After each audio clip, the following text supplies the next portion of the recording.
नमस्ते दोस्तों, मैं आज आपको बताने वाला हूँ कॉन्ट्रैक्टर का पेमेंट आता है वो जीएसटी पोर्टल पर आपको कैसे शो होगा, कहाँ पर शो होगा। और साथ ही मैं आपको बताऊंगा कि जो पेमेंट आता है उसका कितना परसेंट टैक्स लगता है, कितना परसेंट टैक्स सरकार को पेमेंट करना पड़ता है। और साथ ही मैं बताऊंगा आज आपको कि जो पेमेंट आता है उसको एक्सेल शीट में कैसे डिक्लेयर करना पड़ता है। और जो कॉन्ट्रैक्टर का पेमेंट आता है उसमें टीडीएस फाइल होता है, उस टीडीएस फाइल कैसे आपको फाइलिंग करना है, सारा चीज़ मैं आज आपको स्टेप बाय स्टेप बताने वाला हूँ।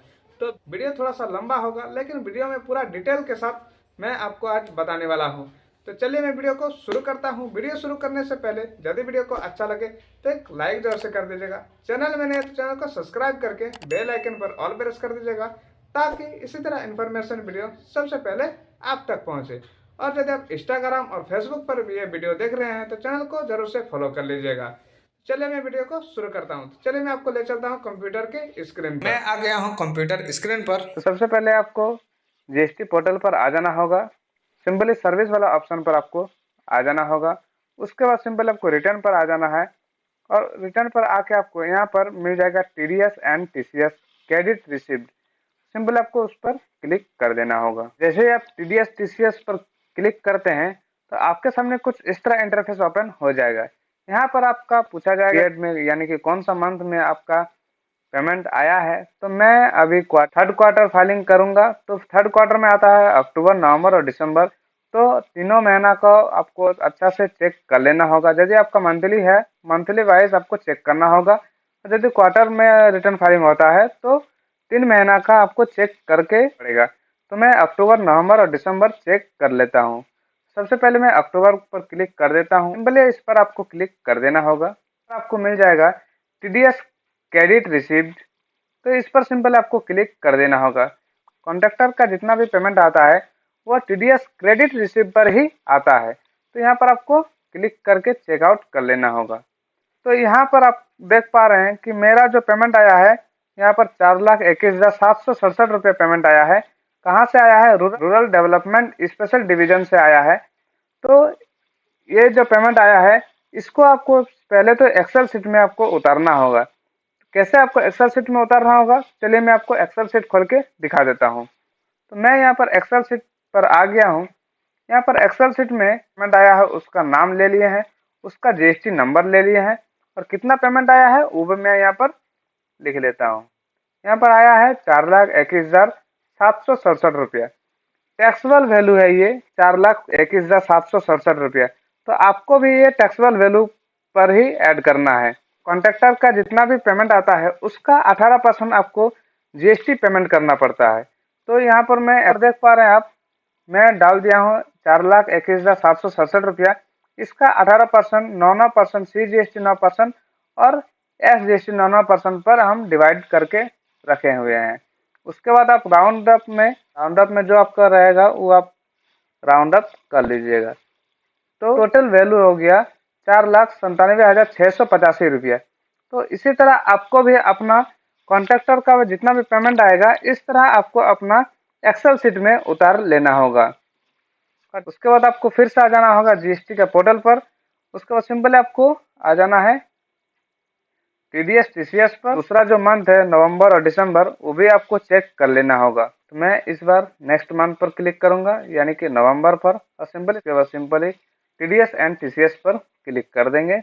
इस पर सिंपली आपको क्लिक कर देना होगा। तो यहाँ पर आप देख पा रहे हैं कि मेरा नवंबर महीना में कोई भी पेमेंट नहीं आया है। उसके बाद यहाँ पर सेलेक्ट कर लेना होगा महीना, मंथ सेलेक्ट कर लेना होगा दिसंबर और सर्च पर क्लिक कर देना होगा।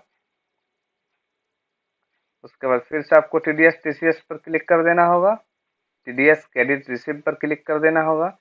यहाँ पर भी आपको चेकआउट कर लेना है कि पेमेंट आया है या नहीं आया है। तो मेरा यहाँ पर भी पेमेंट नहीं आया, यानी कि मेरा जो अक्टूबर महीना है उस अक्टूबर महीना में ही एक तो पेमेंट मेरा आया हुआ है। तो चलिए फिर आते हैं टीडीएस एंड टीसीएस पर। इसके बाद मैं आपको दिखाऊंगा कि कैसे आपको टीडीएस को फाइलिंग करना है। तो चलिए फिर से आपको सेलेक्ट कर लेना होगा अक्टूबर महीना। अक्टूबर महीना सेलेक्ट कर लिए। उसके बाद सिंपल सर्च पर क्लिक करना है। सर्च पर क्लिक करके आपको फिर से आ जाना है टीडीएस टीसीएस पर। उसके बाद आपको यहाँ पर मिल जाएगा टीडीएस क्रेडिट रिसीव्ड पर सिंपली क्लिक कर देना होगा आपको। उसके बाद यहाँ पर आप ध्यान से देखिएगा, यहाँ पर आपको जो पेमेंट आपका आया है, यहाँ पर चेक बॉक्स पर सिंपली आपको क्लिक कर देना होगा, चेक मार्क आपको लगा देना होगा। जो पेमेंट है इसको आपको एक्सेप्ट कर लेना होगा। ये जो पेमेंट आया हुआ है ये एक्सेप्ट हो गया है। उसके बाद सिंपली आपको बैक पर क्लिक कर देना होगा। जैसे ही आप बैक पर क्लिक करते हैं, ये जो अमाउंट है यहाँ पर आपका शो हो जाएगा। उसके बाद सिंपल आपको नीचे आ जाना है और प्रोसीड टू फाइल पर क्लिक कर देना होगा। जैसे आप प्रोसीड टू फाइल पर क्लिक करते हैं तो ये फाइल जो आपका है प्रोसीड होने के लिए आपका रिक्वेस्ट चला जाएगा। तो रिक्वेस्ट जाने के बाद आपको सिंपली यहाँ पर एक तो रिफ्रेश बटन है, इस पर सिंपली आपको क्लिक कर देना होगा। तो जैसे ही आप रिफ्रेश बटन पर क्लिक करते हैं, आपका जो फाइल है ये प्रोसीड हो गया है। तो यहाँ पर आपको चेकबॉक्स तो मिल जाएगा, चेकबॉक्स पर सिंपली क्लिक करना है। उसके बाद चेकबॉक्स पर क्लिक करने के बाद आपको यहाँ पर ऑथराइज सिग्नेचरी पर सेलेक्ट कर लेना होगा और सिंपली आपको फाइल टीडीएस क्रेडिट रिसिप्ट पर आपको सिंपली क्लिक कर देना होगा। जैसे ही आप फाइल टीडीएस क्रेडिट रिसिप्ट पर क्लिक कर दें, यहाँ पर आपको एक पॉपअप मैसेज आएगा, सिंपली आपको इसको यस कर देना होगा। जैसे ही आप यस करते हैं तो यस प्रेस करने के बाद आपके सामने कुछ इस तरह इंटरफेस ओपन हो जाएगा। यहाँ पर आपको मिल जाएगा फाइल विद डीएससी यानी कि डिजिटल सिग्नेचर से आप इसको वेरीफाई कर सकते हैं, या फाइल विद ईवीसी यानी कि ओटीपी जाएगा आपका मोबाइल और मेल आईडी पर। तो दोनों में से किसी को भी आप सेलेक्ट कर सकते हैं। यदि आपका डीएससी है तो डीएससी से भी फाइल कर सकते हैं, नहीं तो ओटीपी से भी फाइल कर सकते हो। तो मेरे पास डीएससी नहीं है तो मैं ओटीपी के द्वारा फाइलिंग करूंगा। तो मैं फाइल विद ईवीसी पर क्लिक कर दूंगा।